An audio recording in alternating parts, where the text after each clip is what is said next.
I'm here talking the whole time, and and you're muted out.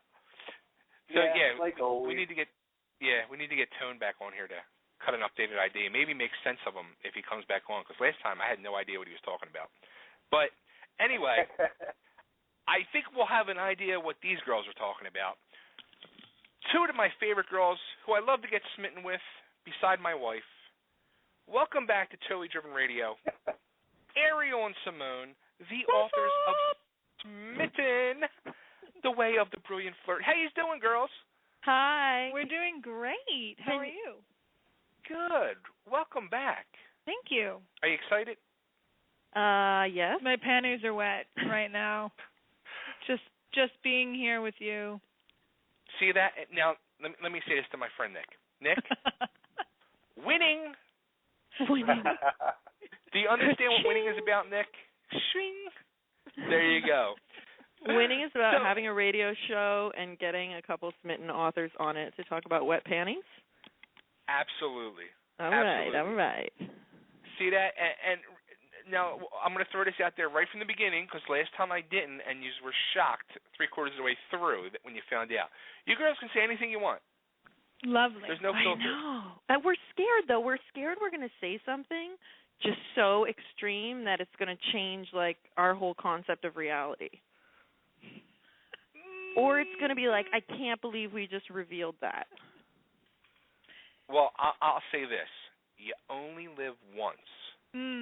So throw it out there. Are we safe with you, Bae? Absolutely. Thank you. You're always safe with me. I feel better now. What do you guys want to talk about tonight? Well, last time we talked about, like, flirting techniques, being confident, having a sense of humor. And this time you guys wanted to get wilder. And I was thinking, ways to be more freaky in flirtatious ways. How to get that party started while being flirtatious. And also, too, being the fact that myself and Nick are two married men, how to, like, keep the flirtatious part going. It's so annoying going. when people talk about being married all the time. Why is it annoying? Well, because, like, this marriage thing, what does this mean, being married all the time? Like, you're talking to someone, they're like, oh, I'm married. Like, why is it always such a heavy thing? Well, you know why? Because there is a weight to it, because it now becomes where you're with that person 24/7, whether it's in person or some type of communication, and you've built a life together where it's not just all fun and games where you go your separate ways throughout, the day or the night, and then you meet back up for dinner or a little nightcap or a little this or a little that, where it's now the realities of life and also the stresses of life, whether you own a home or have children or stuff like that, kind of weighs things down. Well, it sounds like you're saying some of that mystery, some of that excitement, some of that roller coaster up and down goes away because you have a stability and a security, which then takes away some of that kind of glittery, sparkly, wet panty excitement. Yeah, at times, absolutely. Sure. Sure. Well, I think it is a big... Go ahead. How can we, as the way I wrote it down on my notes, how can we make every day, not only for us married guys and married women out there, but for everybody, make it like a Valentine's Day every day? Well, first of all, Valentine's Day can be really intimidating for a lot of people. So maybe it's not Valentine's Day every day, but maybe it's that excitement of newly falling in love with someone and rediscovering that on a regular basis in your relationship. And Simone and I were just talking about this and how we wrote a book about flirting, and we love flirting. We love that, but also we deeply, deeply value building long-term relationships, and we think it's so sexy and even more exciting to rediscover someone over and over again. So, but I think you have to create space from your partner. If you completely take your partner for granted and never step away and never have a night out and always know they're there, it's so hard to to feel that urge to get back together with them because you take them for granted essentially. Right. Mm-hmm. It's almost like even having like a little, say, a night you go out with your buddies for whatever, a couple of drinks, or go to a concert or whatever you guys would do, or that little bit of time apart makes you want to be back with them. Sure. I keep thinking of that Journey song. I have the joy of rediscovering you. Remember that song? Oh, girl, you stand by. Oh, yeah. I'm forever yours. Faithfully. You don't have a bad voice, you know that? So good. That song's so hot. But the thing is that I think that people get a little fucked up about marriage is that they're like, okay, how can I make it be like when we weren't married? And the fact is it's never going to be like when you weren't married. Now you're married. Now you've made a life contract with each other, and that's cool.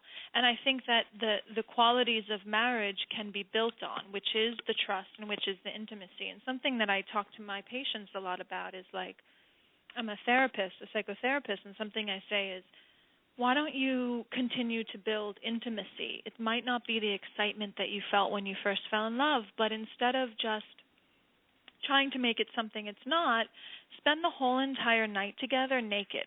Just take off your clothes, do everything naked. Ooh, but no penetration? No penetration unless it's natural, unless it happens naturally. But you can touch sensually, you can touch intimately, but just spend the whole entire night naked together. And that's something that you can do when you have trust, and you can do when you already have a basis of security, and that deepens intimacy. It's a very radical act that actually isn't something you would necessarily do when you're 3 months into a relationship because you don't feel safe enough with that person. So build on what is lovely about marriage and do things like spending the whole entire night naked together and maybe touching, maybe kissing, maybe you make love if it makes sense, or maybe you don't. Maybe you just fall asleep together naked. First off, that sounds hot. And second off, why? I mean, that should be like a challenge. Because I'll be honest, I don't think I'd be able to spend a night with my wife naked and not have penetration. How hot would that be to do it because of, to give yourself that boundary, though, would be so hot and would build your desire for her and her desire for you. It would. The other thing I would lose my mind. You may, but you might lose your mind in the most beautiful, sexy way. And I love that, Bae, just thinking about doing that with your wife. It's such a turn-on. That's such a beautiful sign about your relationship and your attraction to your wife. For sure. Another thing that I think is really sexy on the similar vein is to just spend the night making out. You don't necessarily, go to second base. You don't go to third base. You don't even have sex. It's like you be a 13-year-old teenager with your partner and just make out. And the anticipation of that and that oral stimulation between two mouths is it's a novelty. It becomes a novelty because when we become adults, we think, okay, we're married and we're now supposed to be having sex. But just putting the limit where we're just going to make out tonight on the couch and watch a bad movie together is very sexy. It creates a different type of energy in the marriage that normally wouldn't be there. Yeah, and you know what, too? Beside it being a challenge, it does, and I can't speak from experience because I just, it gets to a point where almost being with whether it's the kids or work and just trying to find time where anymore it's like where you have to just rush and worry about the penetration instead of the actual build up and the flirtation to actually enjoy it. Right. And that kind of takes the pressure off if you set the parameters beforehand, like, let's just make out tonight. Let's just walk around naked tonight and cook, our chicken Caesar salads in the nude. And then chicken Caesar's so sexy. I had that for lunch, but did nothing for me, and I was clothed. But you know what I mean. It's like you say, like, let's make it fun. Let's do something that our neighbors aren't doing. Let's not like go into this rote pattern of lovemaking that becomes rote and boring. And I think another way of doing this, and this is very Smitten, is keep your relationship with yourself number one, even though you're totally committed to your partner. So if you have a new interest that you want to pursue, instead of being like, no, I don't have time for it, we have to put all our time into the kids thing or whatever, pursue your new interests and keep building your relationship with yourself and keep growing and changing on your own, and that will keep you new and interesting to your partner too. Because one of the biggest bummer things I experienced in one of my long-term relationships was just we grew smaller and smaller and smaller together, and at the end I said I felt like we were living in a house of no's. Like it was such a small box we were living in, and what we really needed to do was keep growing and growing, and we didn't do that. Instead, we became ingrown. So I think it's so important to like pursue ice skating if suddenly you're into that, or start boxing if you're suddenly into that, and that'll make your partner be like, it'll make you new and different to them. How about naked ice skating, eating chicken Caesar salad? And boxing. And boxing. Now, how about... now you're getting the hang of it, eh? See that? I'm going to toot my own horn here now. I have been told by many of both my wife and my friends, usually females, will come to me because both of us on Facebook we're very open and very expressive of our love for each other, and some open flirting and stuff like that, like when you're on Facebook. Yeah, that's annoying. Yeah. What's that? What was that? I said it's a little annoying, that's all. But I'll totally tell you annoying. what, many of friends of mine and my wife have come to me and said, that's really awesome. I wish my man or my husband would do that. Yeah, that's wonderful. You know who's one of my favorite... One of my favorite relationship role models is, remember the Addams family, Morticia Addams and Mr. Addams, and how completely smitten they were with each other? They kind of didn't even notice their kids sometimes. Right. I think it's so cool when a married couple who's had kids and been together a long time, I do think it's a choice to remain smitten with each other also, big time. Like it takes some commitment and some drama and some presence and some choosing to continually see and be excited by the other person. But it's just so cool when you do that. I think like sucking face on the subway next to me is kind of gross. That's happened before. But openly expressing and sharing it and connecting to your partner through that forum, I think it's cool. No, but let me tell you guys, like, Bang's wife is so supportive that it literally pisses me off because he'll put something up where he's just like, I'm having a rough day, I just got to make it 3 more hours, then I can go home. And his wife will respond, you can do it, babe, I got faith in you, you're the best provider this family has, we're a team, and I'll be waiting. Like, it's so nice and it's so supportive that it pisses me off. Are you jealous? Absolutely. God, that sounds such an ideal situation. This woman sounds like your wife, Bae, sounds like she's super secure in herself. That she's not, she doesn't feel threatened or competitive or depressed in a way that creates some sort of negative or destructive environment for you guys at home. She seems like a really secure and very solid woman in and of herself. Well, yeah, and that's such a great example of how the gestures you make mean something. Like we were talking about this the other day. It means something when you get a text from your partner or your person you're flirting with in the middle of the day as opposed to not getting it, even if it seems at all contrived. Her saying, honey, you're an amazing provider means something, and we should all do that for our partners. Give them the validation that makes them enthused to be in the partnership. No, let me ask my co-host this. Like Nick, do you ever send your wife because your wife's not on Facebook, correct? Not any sort of social media at all, actually. Okay. So, like, throughout the day, like, you know, whatever you guys are doing throughout your lives throughout the day or at night, if you guys are separate or away from each other, whatever it is, do you send her, like, maybe a text message or anything, like a little, hey, babe, I love you, I was thinking of you, or a little sexting little note or whatever? I mean, we talk a lot throughout the day. We have as many interests together as we have apart, so it's sort of, you know, we do our thing and then we come together and then we go do our thing. So throughout the day there is an awful lot of communication. I'm not texting because, to be honest with you, that to me is like so forward that it's like I'm literally embarrassed right now just thinking about it. Forward in what way? In just the way that it's very upfront and open. Wait, I texting guess. what? Just anything like expressions of, you know, emotions. I can't even say the words. It's Why? so. Wow, Yeah. Nick, wait, just say it. I dare you to. What would you text to her that would be so hard to text? No, I'm saying it's not anything embarrassed. Something as simple as, you know, I was just thinking about you, or hey, I love you, or something like that. Oh, but I know you think it's contrived. My ex-boyfriend used to think that too. And then I'm like, honey, how does it make you feel when I text you randomly when you're, you know, across the country and tell you, like, I was thinking about you and, like, the smell of your neck or something? He's like, oh, I love that. Like, yeah, it means something.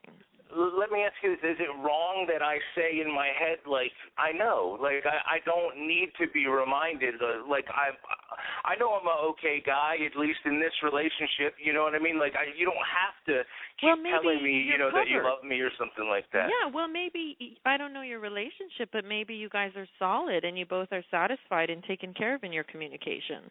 If you aren't, it could be a really sweet gesture, but if you got it under control, then you got it under control and what you're doing is working.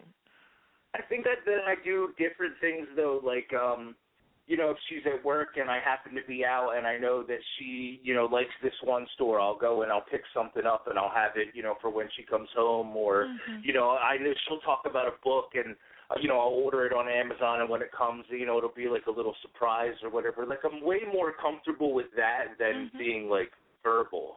So you like acts of love rather than verbalizations of love? Absolutely. Sure. That's great. That's cool. Yeah. We like it. Yeah. If you move a couch for me, like, that's huge. Yeah. If you throw out my TV, I'm really into you. We have a really, you know, solid relationship in that way. Like, I don't know if this will be ignorant sounding or not, but I'm not the kind of guy that would ever have to ask if it's okay to go to a strip club.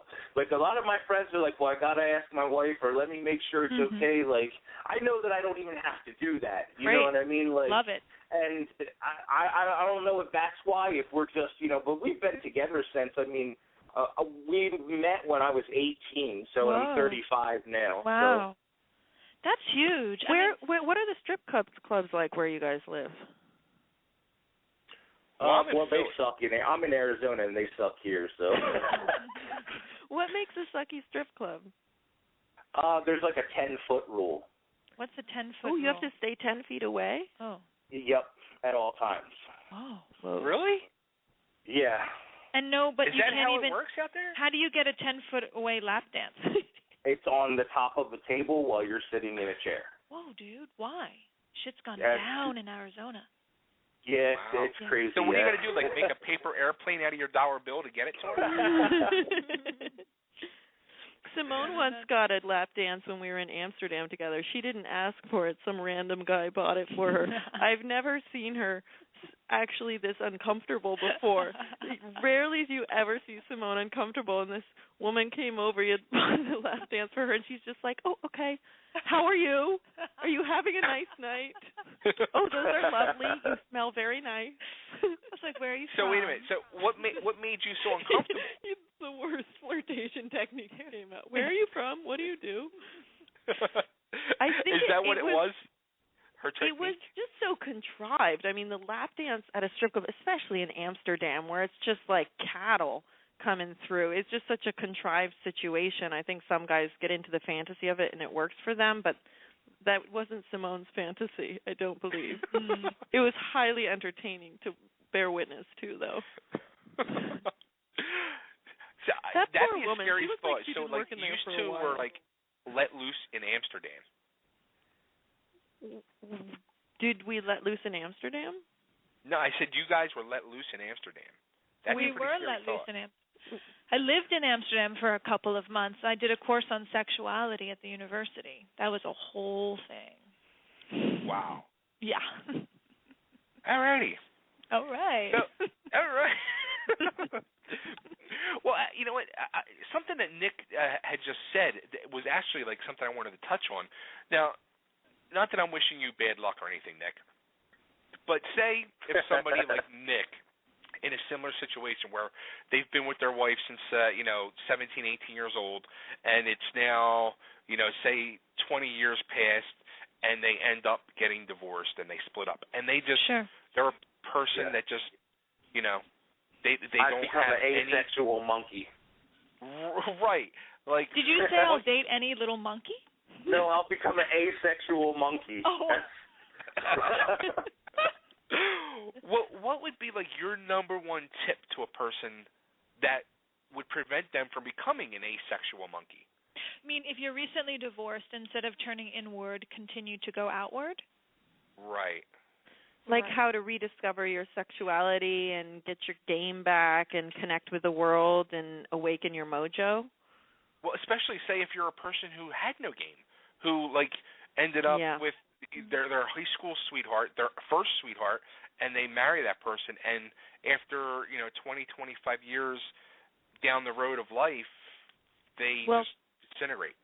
First, we would say read Smitten, because the whole half of the book is about your relationship with yourself and finding a conscious, luminous, enthused relationship with yourself. Because one of the coolest things about being newly single is you're free. You're free to change. You're free to evolve. You're free to become the next version of yourself that you maybe weren't becoming because you were in that relationship for so long.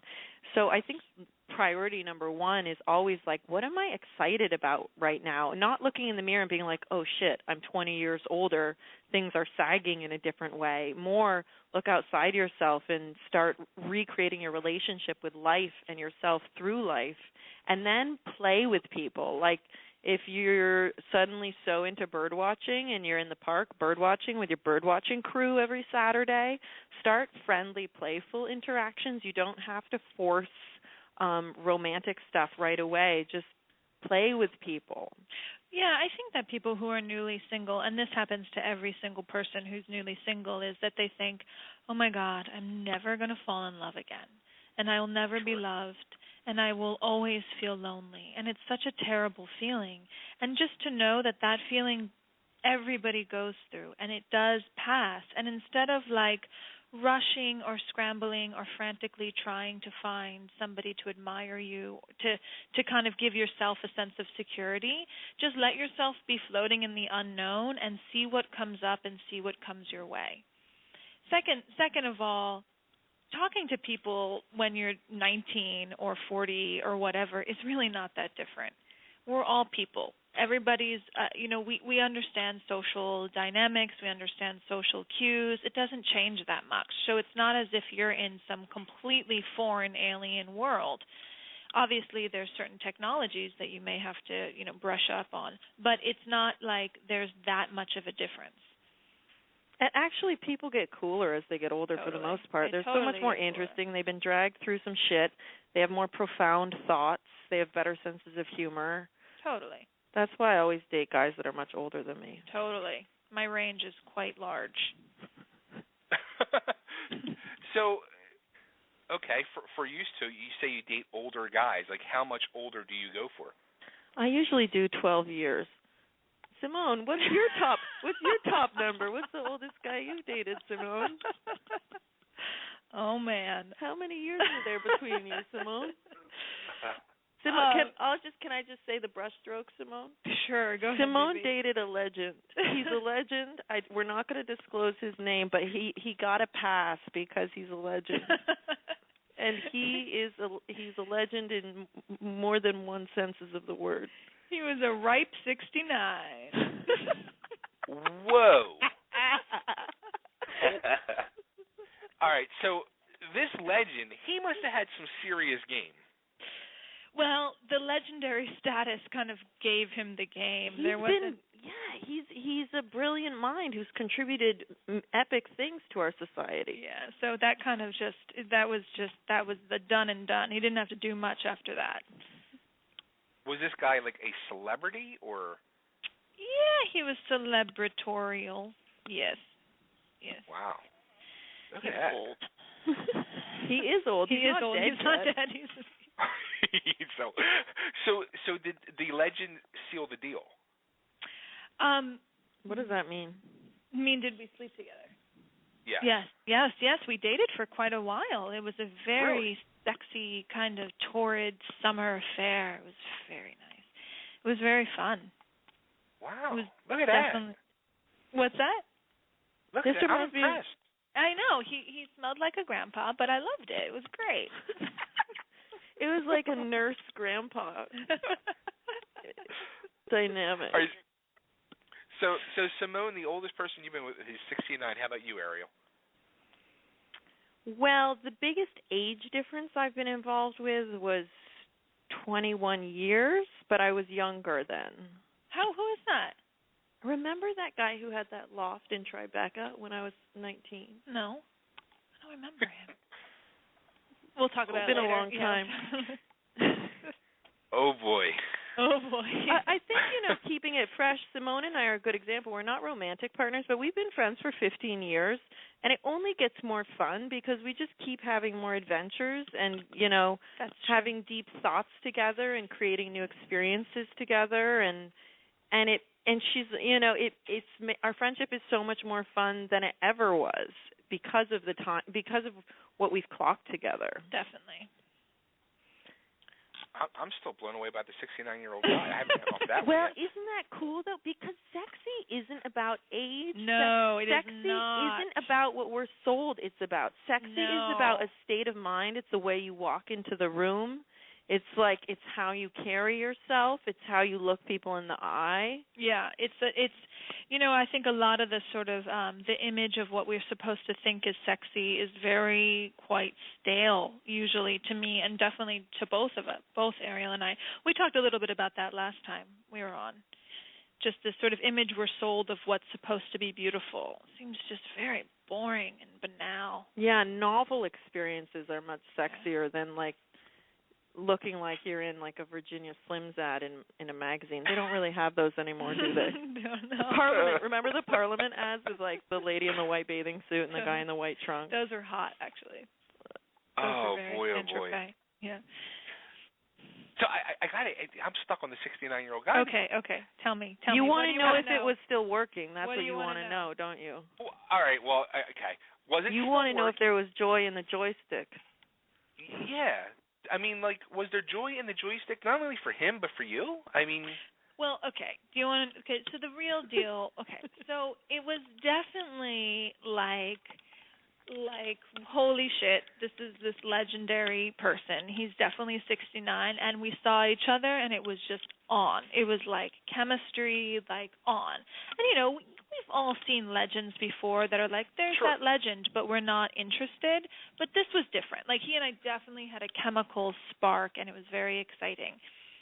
And the joy was definitely in the joystick. And for me, sexuality is not totally only physical.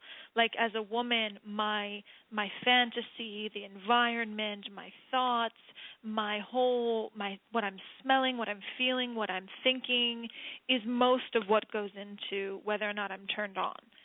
So I'm going to say yes to all of that. It was a whole experience. And it was a whole experience for a couple months, and it was quite good. But ultimately, after a couple of months of that, when I'm not totally invested emotionally, then I get bored, and then I'm like, okay, I'm done. That was you're great. one of those. You're one of those. I am one of those. I'm one of those because I go, well, this isn't. I don't have anything more, so I don't really know what the point of continuing this, and then I'm not turned. There's no joy in my joy pool. In your joy reservoir. I have a friend like that. Spring? Like he is like he is the poster boy of Smitten, because he literally becomes so smitten with a girl, and he's done this for years, where it becomes this hot, incredible whirlwind romance of 3 to 4 weeks, where I mean it is the definition of smitten. It really is. And then something happens where it's like the plug was pulled, and he wants nothing to do with the relationship, the person, or it could have been like one syllable the person said wrong, and he gets completely turned off to them, and it's like party over, and that's it. Oh, he sounds like he has some neuroses. Absolutely. Yeah, he has some psychopathology going on there. That's a little bit different. He sounds like he has some issues happening. But usually there's like a 3 month. Like, what were you going to say, Bae? I told you before, because Simone's a therapist, and I go to see a therapist, and he's talked to me many times, and I've said to him, dude, you need to go. Just go see a therapist. Yes. So I'm going to tell him now. He needs to really see a therapist. He does, because that's a pathology. That's a patterning that is happening. That if he's consistently doing that, when you see that in a man, that's some pathology that's happening. I'd be very curious about how smothering his mother was. Ooh. Ooh. You know what? I'll tell you what. I mean, I've been friends with this person going on 40 years. It's almost 40 years. Wow. Yeah, like since kindergarten. Wow. And you really know each other. Yeah. Oh, yeah. Yeah. Like, yeah. I mean, like, literally, this guy is my brother. And his mom was like my second mom. And it's sad. She just recently passed away last summer. I'm sorry. So, no, you know what? Smothering? No, not really. She really wasn't. She really wasn't. Well, something went on there. But does he want something other than that? Because sometimes it sounds like it's been in a pattern he's been in for a very long time, but sometimes we're in stages where we want to live the fantasy for, like, usually it can't last past 3 months in my experience, but, like, you want to dip into the fantasy. You both play along, and then some bit of reality shows up, and it's like it can't hold up anymore. But you wanted that. And it was beautiful for what it was. Right. Well, who knows? I mean, you would know more about what he's actually looking for, but he might not actually know what he's looking for. Well, actually, I think he's kind of found it, because he's been with the same girl now for it's about easy 9 months, almost a year maybe. Good, wonderful. And they're still pretty smitten. So yeah, things are great. Good for him. Good for him. It's interesting. And he's actually, I mean, this is he might be somebody you guys would have went after, because his usual dating age is 25 and under. So, and he's my age. He's 40. He'll be 44. How old is his new woman? She's 20. Oh. And how old is he? 45? He'll be 44. 44. Well, that makes sense. She's almost old enough to drink. See that? You hear this, Nick? This is all making sense now to all especially to the 69-year-old guys listening. There's major hope out there for you. Keep the joy in the joystick. Well, keep creating and keep doing exciting things with your life that you're inspired by, and your mojo is going to be high. And if your physical mojo isn't high, there are pills for that. Technology, better living through technology. No, how about that? Have you ever experienced that type of flirting where, let's have your guy take a pill to help with the mojo of the night? It's hard to know if they do or not. No one has ever been popping Viagra in the not in the bed, openly. not openly. But I've dated guys recently that have lower testosterone because of the age they are, and it's not just to say to the guys out there, it's not as big of a deal as you think it is. We're not that worried about your dick being hard all the time. Like the guys with the big, huge, glorious, hard dicks, they don't keep our attention for that long. No. Like sometimes the dick works, sometimes it doesn't. It's much more interesting for us each to accept each other for being human, and much sexier, and like find other fun things to do than to obsess over that. So don't waste your time obsessing over that too much. Agreed. I think Nick just hit the floor.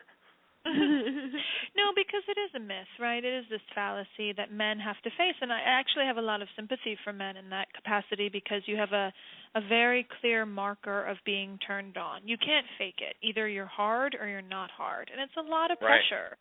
It really is. It's a lot of pressure, and there's a lot of bad 80s movies that tell you that you're going to be a loser if you don't, meet that mark. And the reality is, certainly in my experience, certainly in Ariel's experience, it's not that big of a deal. And it's so sexy when you're like, fuck it, thing doesn't work. Yeah. It's really sexy when you're like, fuck that. Like, and don't obsess over it and get all shamed and turn into like a little kicked puppy about it. Yeah.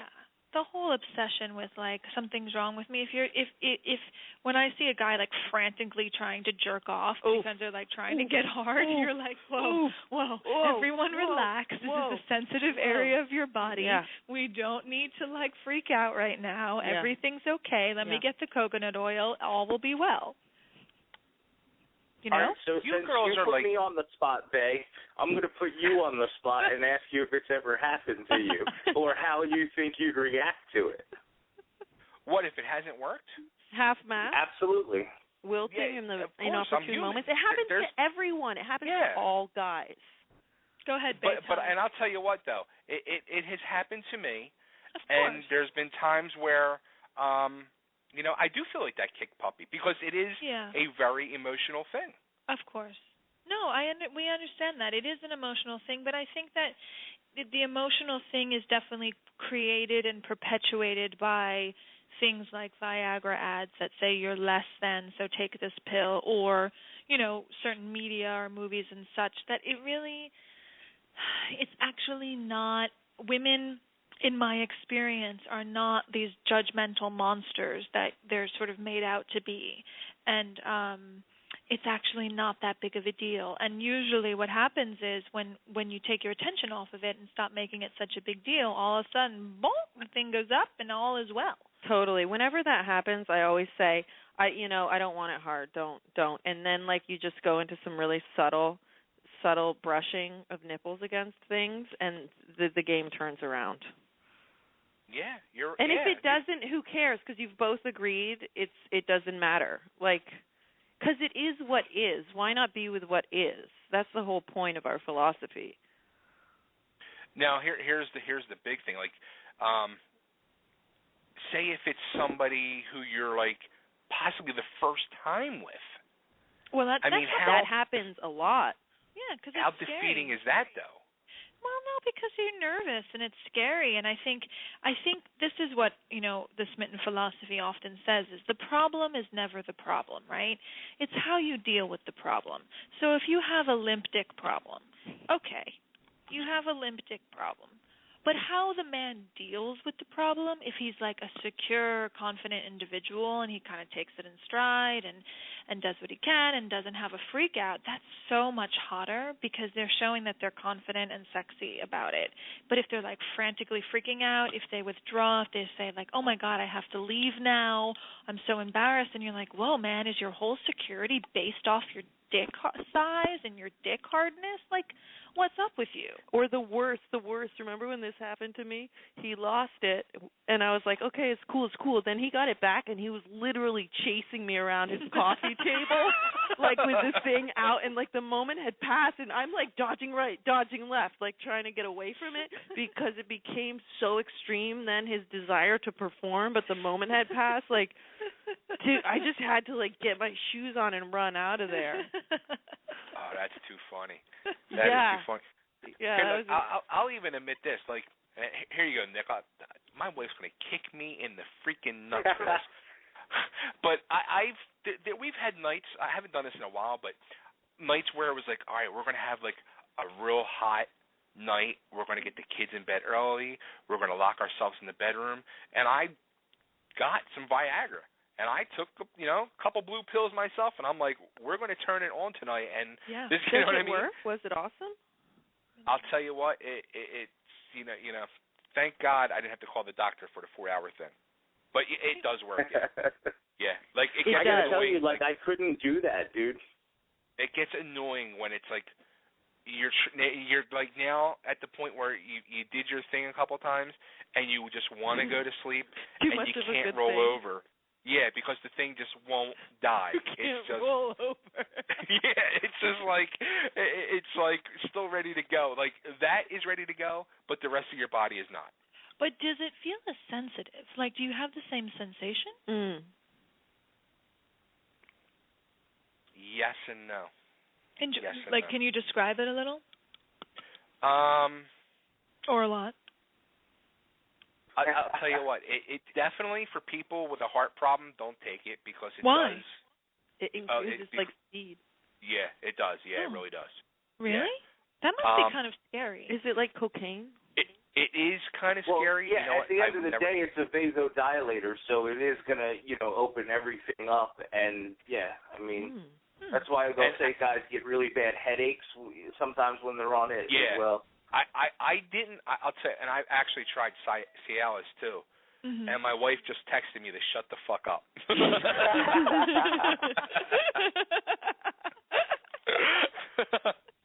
We like your wife.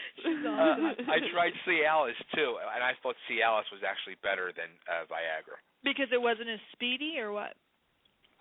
Actually, from a heart standpoint, I didn't feel like it was as much pressure on the heart, but I also felt it worked better too. But Bae, I love kind of the undertone of what you're saying, which is like I tried this, but I felt like from the yoga teacher point of view, feeling in your body, this was making me race. This was unnatural on some level, and on some level, maybe I don't need this. Is really cool. It's really cool to accept that your body changes over time and work with that, and that's sexy to work with that instead of trying to fight nature constantly. Uh-oh, I'm embarrassing my wife. But I love you, my wife. I love you, Jess. And, whatever. It's life. The world knows we have sex, so there you go. Yes. The world is happy that you guys have sex, and we're happy that you guys have good sex. Yes. See that? We're in support. Now, Nick, you guys are Nick, good you embarrass models. yourself. The girls have embarrassed themselves. I've embarrassed myself. Go ahead, Nick. It's your turn. Well, I mean, there were two things I wanted to touch on. The first one was, I guess, what we were talking about before as far as pills and stuff like that go. And I'll just share my story real quick, if that's okay. But sure. Basically, the first time that ever happened, totally embarrassing, but I was by myself. Oh. You know what I mean? And it turned out that it was because I was in the middle of losing weight, and I was taking a couple different medications, and the mixture of the medications, it just wasn't going to happen. Okay. There was no joy in your joystick? Is that what you're saying? That's absolutely right. Okay. But, a couple of days later, as, the situation progressed and I wasn't by myself, it was a very easy situation to deal with. It was just like, yeah, don't worry about it. That's what the stuff in the bottom drawer is for. Like, you know what I mean? I come with alternate joysticks. Mhm. Oh, I see, the bottom drawer. Like dildo? Right. Okay. So it wasn't a really big deal. So I never had any sort of stigma with it. But like the second part is what you were talking about, Faye, like planning and like this is going to be our night, and you know what I mean. Like I don't think I could ever do that. There seems to be a lot of like pressure. That seems pressured. Like right now, I feel pressured because of just thinking about it. Because when it happens in my house, it's always like spur of the moment. You like spontaneity. You know what? I'm with you, Nick. I like to be like, it's going to be a terrible night. Don't touch me. Stay away from me. I like to be like, no, and then it turns into a hot night. If I build up expectations, they're bound to crash. Right. I totally agree. I like expectations.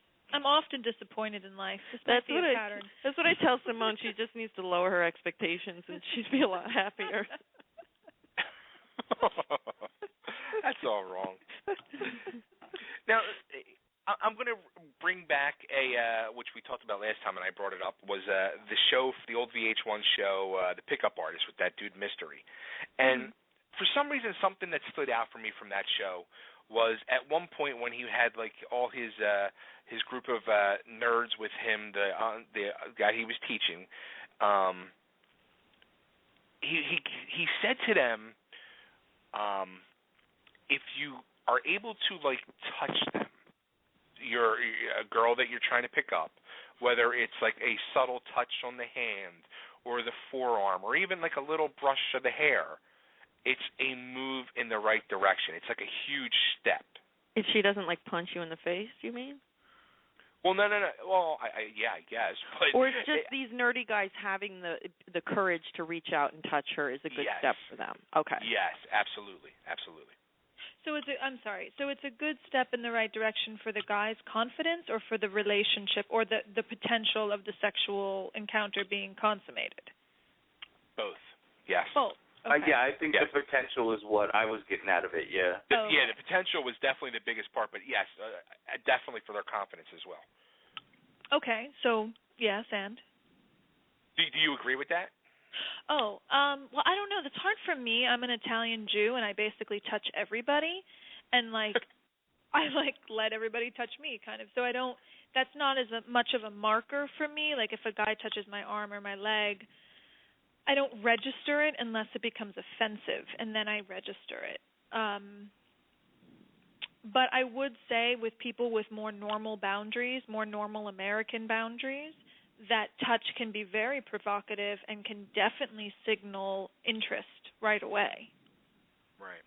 I find men touch me too quickly, and I find it off-putting. But Ariel's boundaries are a lot what would we say, more rigid? You don't touch people as much. No, I register it much more. And if a guy and I haven't had a personal connection before him touching me before I give him permission with my eyes and with my energy to touch me, feels like it makes me feel like I need to protect myself. It makes me feel like he's trying to dominate me. Yeah, I think this is a very gray area that really has to do with a woman's history, a woman's background, their comfort levels with ethnicity, physical intimacy, family stuff. I mean, like I said, I'm an Italian Jew. Like I touch all my family members. We hug each other, kiss each other, love. Like it's not even an issue to be physically connected to somebody. But other people have very different, they register that very differently. So I think it's sort of the way that he's using it is a bit generalized, and there's a nuance to that issue that is hard to define. But maybe he's saying these boys are making progress, because if they're so scared of women, and if they get up the courage to get to the point where they're close to a woman, they physically reach out and touch her, it's a good sign in their progress toward connecting with women where they're afraid to. Well, that's lovely. And you can touch a woman a little bit, just don't overpaw. Right. Yeah, no, it's not a pawing situation at all. It just a literal slight stroke or a slight touch of the hand, or and a brush on the arm with can I get you a drink is lovely. Yeah. Sure. Yeah. And a little claiming this is why okay. I would be single forever if anything happened in my marriage. That's the furthest thing from my mind would be thinking about touching somebody else. That's I'm literally sweating right now just thinking about it. That is so funny. I have a crippling fear of saying, "Hey, can I buy you a drink?" and be like, "No." That's no. Then you're great. I just saved $14. What's the big deal? Yeah. Okay. So, in this modern day and age of the world of 2014, one of the big things out there naturally is these online dating sites.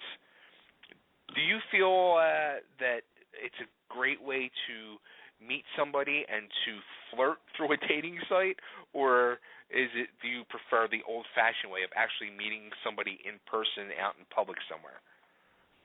Both are great.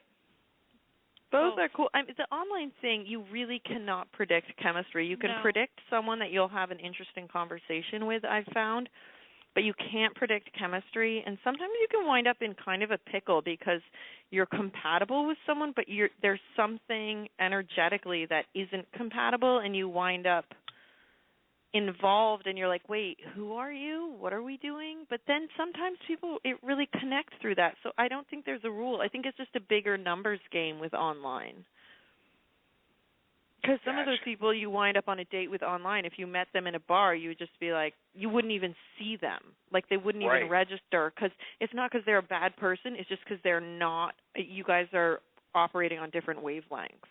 Totally. Right. But sometimes you meet somebody in a bar and you're like, I would have passed over you on an online dating site for various reasons. Yeah, like you live in New Jersey. You live in New Jersey. Or like you're, way whatever it might be, but you have a chemical connection with them. And so that's something energetically that you can feel, and we have all felt that. We all know the difference with that. So there is no definition. There's no right answer to that. It's all a forum for connection, and why not utilize every form that you can if you're looking for love or you want to have relationships. And online dates are great places to practice your brilliant flirtation, especially if you're not that invested. Like practice saying things you wouldn't normally say on a date, being bold, being honest, being real. Like it's an awesome place to practice your flirting. That's a good tip right there. I mean, a way to like indirectly almost practice your flirting tips. This way you don't have that actual in-person one-on-one where you could be if you're a person who's very scared to start that way. You're like, I just totally discussed my existential crisis with that person and it went over great. Now I can do it with this person I like. Right. Look at that. Also a great thing you were saying for people who are newly divorced. It's wonderful. It's wonderful to know that there are other people in the same boat and they're not this elusive being that you can't ever tangibly grasp. To say, I can go online and I can meet other people that are in the same position and want to connect is a fantastic thing. It's a fantastic thing. Cool. Now, how about, last time we talked about you guys were having a spring fling party or something? We were. That was for Ariel's birthday, but we had to postpone because there's so much on our plate. We're overloaded. We're overloaded with projects. Nice. So, all right, so share some projects with us. What do you got going on? We're shooting a pilot presentation for a TV show. Yeah. Really? Yes. And we're recording a meditation series, and we're creating a workbook, and we're starting our next book. Oh, shit. We're doing all those things, Simone. And we have to plan another vacation. Yes. And we have to shave our legs because it's getting warmer outside. Where's our vacation? Did you say? Yeah. Well, the first time we've taken many vacations, but our newest favorite in the last couple of years has been Harbor Island in the Bahamas. It's this little island off the coast of Eleuthera, and there's pink sand, and you drive golf carts around and drink Calic beer and dance under the stars next to the bay, Wait. How about that? But pink sand? Yeah, literally. It's from the shells that they're just these crushed shells coral. Down into fine. Oh, it's coral? Yeah, I think it's fine. It's that almost like silky, oily feeling sand, and it's pink. Gorgeous. Wow. It's unreal. That sounds cool. Go. Take your woman. You rent a house. It's not as expensive as people think. Rent a house, get some groceries, rent a golf cart. Eat a lot of conch salad. Eat a lot of conch. Eat a lot of conch. In every interpretation of the word. You know what? My wife's trying to ask a question. Tell us. I'm going to get her to call in. How about that? Call in. I'm going to call her right now on her cell phone. Hang on. Let's see how. Get me off the hook here, guys.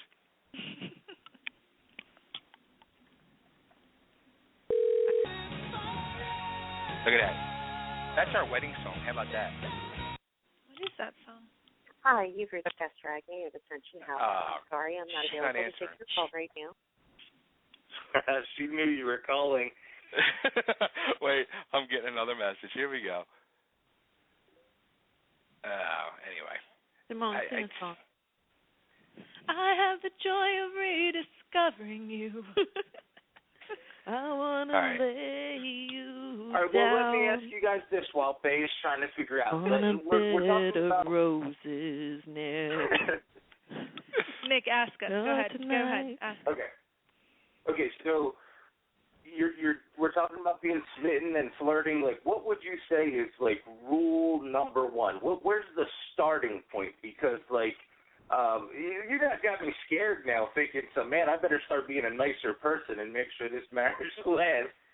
Because I've never been in a relationship where the person didn't approach me. You know what I mean? So I don't know, like, line one, where to start. You just walk up to someone that you're interested in, and then you ask them a question that's a little bit more interesting than what do you do? And you just see what happens. And the worst thing that can happen is it's not your soulmate, and chances are it's not your soulmate anyway. Got it? I do. You just walk up, and you just, like, anything could happen, so what? I'm strong enough. Are you strong enough? Now, see, and that's where me and Bay are really different, because I know Bay is a flirter. Like, he out in public, he's just, you're a people person, too, though, and I'm not. So we've seen his photos on Instagram. We see what goes on with Bay. My photos on Instagram. Go ahead. Go to the Instagram. Bay. See that? Screw Raymond. Everybody loves Bay. But, like, you don't have to take it so seriously. You walk up to someone in, like, the frozen chicken aisle in the grocery store, and you're like, whoa, that chicken looks really frozen, and see what happens. Oh, my God. Okay, all right, bail me out here before I get in trouble. My Instagram photos. What are my Instagram photos? Didn't you have photos of you, like, with some ladies? We were looking at photos of you, like, some ladies, like, with some boobs. Who, me? Most ladies have boobs. Yeah, you. They were Hooter peoples. Oh. Yeah.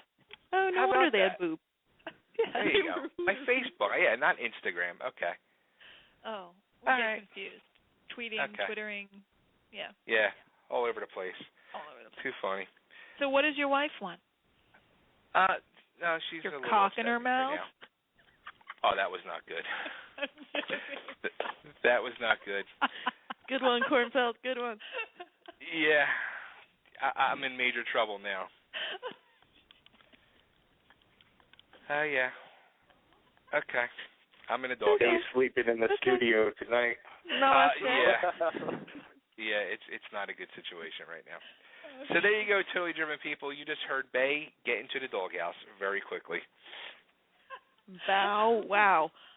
Bay, all we've been talking about is how rad your wife is this whole time. The whole time. I think you guys are building up some nice tension to play out later. That's what I was hoping. For, but you're like, or it could go a different way. It went a different way. Oh, no. Well, it's been real. So, it has been real. Well, I guess one last question I'm going to ask is, being that, Simone is the psychotherapist and Ariel is the yoga instructor, and you guys have this book out there, the one thing I was curious about was, do any of, like, either your patients or clients know about this book, and have they tried to get smitten with you guys after knowing about this book? Well, my patients, many of my patients know about it. Actually, today somebody asked me to sign one of her books, but certainly in my field, my patients don't tend to flirt with me unless they're having some unconscious sexual transference, which doesn't often come out as conscious flirting, but sort of like a sort of underlying seductive, thing, which we don't have to get into. But I would say that most of Ariel's yoga students try to bed her, if not wed her. Yeah, they do, but they know for the most part. Some of them make moves, but it's a lot of them make moves. But it's it doesn't work. It doesn't work. I know very clearly it does not work to date yoga students. Yeah. I tried it once, bad idea, doesn't work. So I pretty much just say I don't go out with students. But they do know about the book, and they read the blog, and they have a lot of fun with it, and they love talking about it. Cool. Yeah. It's like yogic dating, so it goes perfectly with my career as a yoga teacher. Very good. Well, are you okay, Ben? Are you okay? Are you okay, Ben? Oh, I'm in trouble. Oh shit, man. Oh shit. Yeah. I guess it's the hazards of the profession, huh? Yeah, I all I was doing was being honest about things. I didn't say nothing wrong. Yeah. So. Well, you guys can have an open conversation about it later. Yeah. And hear her, and she can hear you, and that's what we do in relationships. Simone and I have a weekly meeting called Unmentionables, where we get together, and within the context of that dinner we have together, we get to talk about all the things that are unmentionable in our friendship that are hard to talk about, and it's really important for us to do that on a regular basis in order to stay strong, because we have such a close partnership and working together and stuff. You've got to speak the truth and hear the truth. Absolutely. Mm-hmm. The truth will set you free. For sure. Very nice. Hey, before I let you go, though, everybody needs to go to SmittenBook.com, correct? Yes, sir. And it's at SmittenBook on Twitter. And they can go to Amazon.com and buy the book. They can go on your website and buy the book. Also, don't forget to check out, they put out weekly videos of your tips, and you answer people's questions. Yeah, submit questions for us. We do a video a week and a written blog a week. Very cool. And can I get you to cut a quick ID before I let you go as well? What does that mean? What's a quick ID? A quick ID. This is Ariel Kiley and Simone Kornfeld of Smitten, or the Smitten Empire? Whole title. Yeah, the Smitten Empire. I like that. And you're listening to Totally Driven Radio. Now, do we say that? I'll start with this is Ariel Kiley.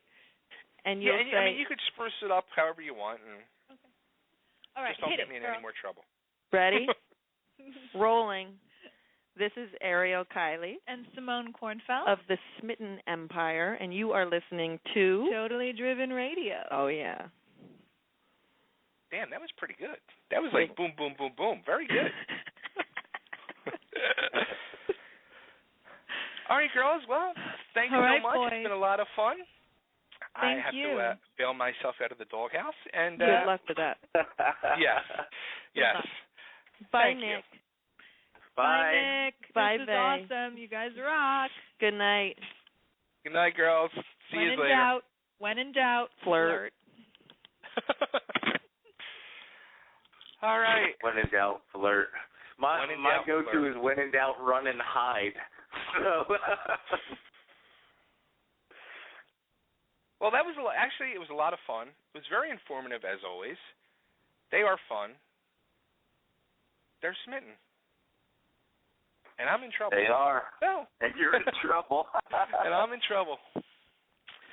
So, we still have a last guest. I guess he hasn't called in yet, but there was, good old Blog Talk Radio was having problems with the guest line. So I guess I saw that they said they weren't coming in or something. Right, something like that. So let me take a commercial break and try calling Alan and see if I can get him on the line. All right. All righty. I'm going to try to do that while you hold down the ship, okay? Sounds good. All right.